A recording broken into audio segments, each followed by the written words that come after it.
నమస్తే, నా పేరు Shivaji. Welcome to our channel. So ఈ పాస్టర్ వ్యవహారం ఏదైతే ఉందో, పాస్టర్ నటుడు పాస్టర్ అయినటువంటి అభినయ్ దర్శన్ పైన దాడి జరిగిందని అల్లూరి సీతారామరాజు జిల్లా పాడేరు నియోజకవర్గానికి సంబంధించి ఆయన ఏదో ఒక పార్టీ పెట్టుకున్నాడు, భరోసా పార్టీ అని. ఎవరికి భరోసా కల్పించడం కోసం అంటే జగన్మోహన్ రెడ్డి గారికి భరోసా కల్పించడం కోసం.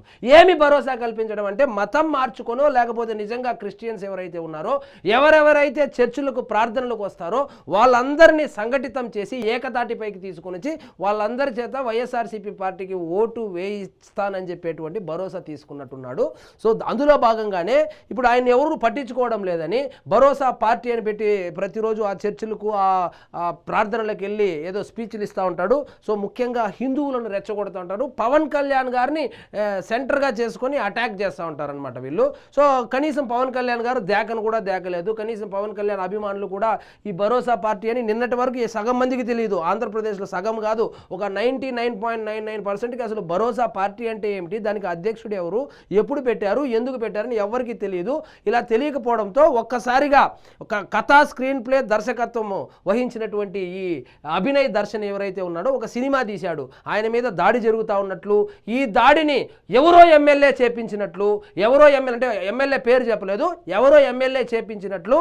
సో ఆ ఎమ్మెల్యే ఈయన మీద కక్ష కట్టినట్లు, ఈయనేందో మొత్తం ఒక క్రైస్తవులనే కాదు మొత్తం రాష్ట్రానికి మొత్తానికి భరోసా కల్పించడానికే భరోసా పార్టీ పెట్టినట్లు బిల్డప్ ఇచ్చుకుంటూ ఆయన ఒక రాజకీయ ప్రయాణాన్ని అయితే మొదలు పెట్టాడు. అది రాజకీయ ప్రయాణం కాదు, అది వాస్తవంగా చెప్పాలంటే అదొక జగన్మోహన్ రెడ్డి గారికి సంబంధించినటువంటి ఒక కుట్రలో భాగంగా. అంటే పాస్టర్ ప్రవీణ్ విషయం చూసాం. పాస్టర్ ప్రవీణ్ ఏ విధంగా చనిపోయాడు అని చెప్పి వాళ్ళ ఆవిడని అడిగినా చెబుతుంది. కానీ వీళ్ళు మాత్రము చంద్రబాబు నాయుడు గారు చంపేసినారు, కూటమి ప్రభుత్వం చంపేసింది, పవన్ కళ్యాణ్ ఆయన చేసినటువంటి వ్యాఖ్యలు ఏవైతే ఉన్నాయో, ఆయన సనాతన ధర్మం అనడం వల్లనే వాళ్ళకు వీళ్ళకు గొడవలు వచ్చింది, అందుకు చంపేసినారని చెప్పి రకరకాలుగా వీళ్ళు స్క్రిప్ట్లు అల్లి వీళ్ళు అప్పుడే డ్రామాను పండించాలని చూశారు. క్రైస్తవులకు అంటే రెండు వర్గాల మధ్య గొడవలు పెట్టాలని చూశారు.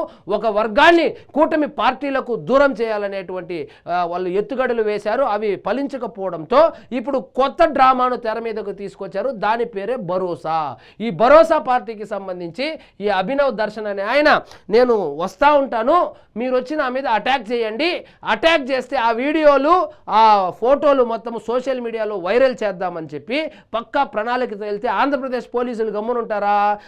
వీళ్ళు ఇలా చేస్తే ఇలా పట్టేశారు. అసలు విషయం ఏందో చూద్దాం రండి. పాస్టర్ పై దాడి ఘటన ఫక్తు డ్రామా. ఇప్పుడు పోలీసు వాళ్ళు ఇవాళ ట్రీట్మెంటు, యోగి ఆదిత్యనాథ్ ట్రీట్మెంట్ ఉంది కదా, అట్లాంటి ట్రీట్మెంట్ ఇలాంటి వాళ్ళకి ఇస్తే మిగతా ఏ పాస్టరు ఇట్లాంటి డ్రామాలకు తెరతీయడు, ఇట్లాంటి డ్రామాలు ఆడడానికి సాహసించడు. చూడండి, కథా స్క్రీన్ ప్లే దర్శకత్వం అంతా ఆ పాస్టర్దే. మీరు ఎన్నైనా చెప్పుకోండి, రుజువులతో నిరూపించండి. మళ్ళీ వస్తాడు, మళ్ళీ ప్రెస్ మీట్ పెడతాడు, ఇదంతా చంద్రబాబు నాయుడే చేపించినాడు అని కానీ చెప్పకపోతే అప్పుడు అడగండి. సో మళ్ళీ ఇదే చెప్తాడు. కాబట్టి గట్టిగా కానీ పడితే లోపల ఇలాంటి డ్రామాలు ఆడరు అనమాట. కారుపై దాడి చేసినట్లు, చంపేందుకు ప్రయత్నించినట్లు కొందరితో నటింపజేసిన అభినయ్ దర్శన్ ప్రభుత్వంపై బురద చల్లాలనే కుట్ర. నిన్న దాడి తరువాత, భీకరమైనటువంటి ఈ దాడి తరువాత, ఈ డ్రామా తరువాత ప్రెస్ మీట్ పెట్టి చెప్తాడు, నాకు ఆంధ్రప్రదేశ్ పోలీసుల మీద నమ్మకం లేదంటాడు. ఆంధ్రప్రదేశ్ పోలీసుల మీద నీకు నమ్మకం లేనప్పుడు ఆంధ్రప్రదేశ్లో ఎందుకున్నావు?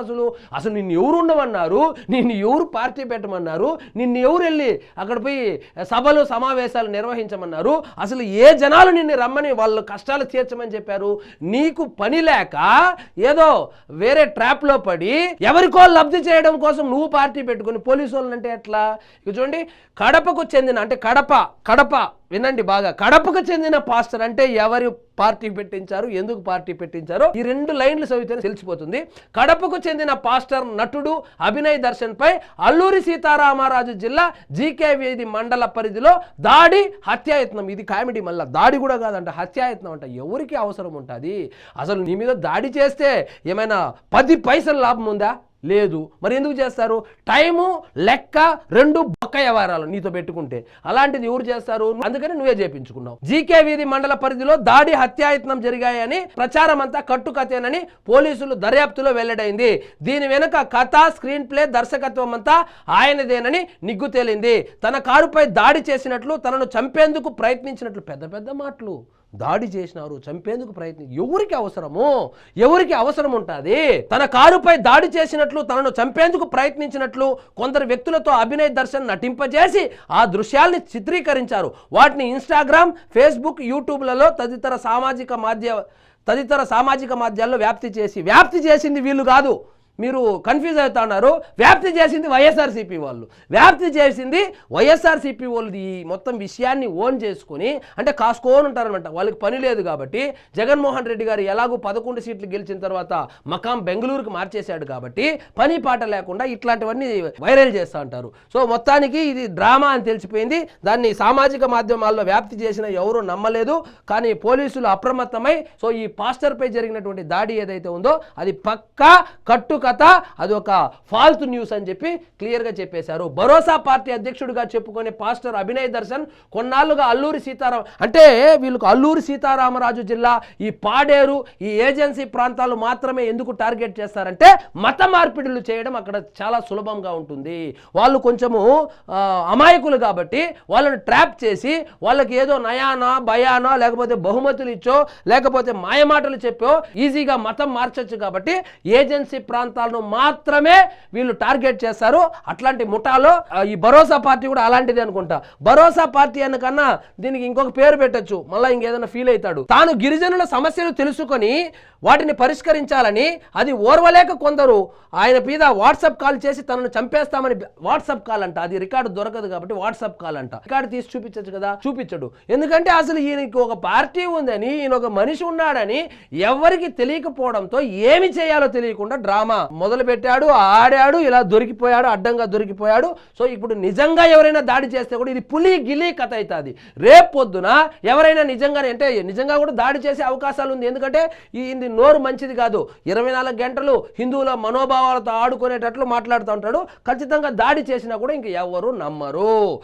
ఎవరు ఆడించారు అంటే ఇంక నేను చెప్పాల్సిన పని లేదు. ఎవరు ఆడించారని మీరు అనుకుంటున్నారో కామెంట్ రూపంలో తెలియజేయండి. సో ఇదండి ఈరోజు మన టాపిక్. మీకు ఈ వీడియో నచ్చినట్లయితే లైక్ చేయండి, షేర్ చేయండి, ఛానల్ మాత్రం సబ్స్క్రైబ్ చేసుకోవడం మర్చిపోవద్దు.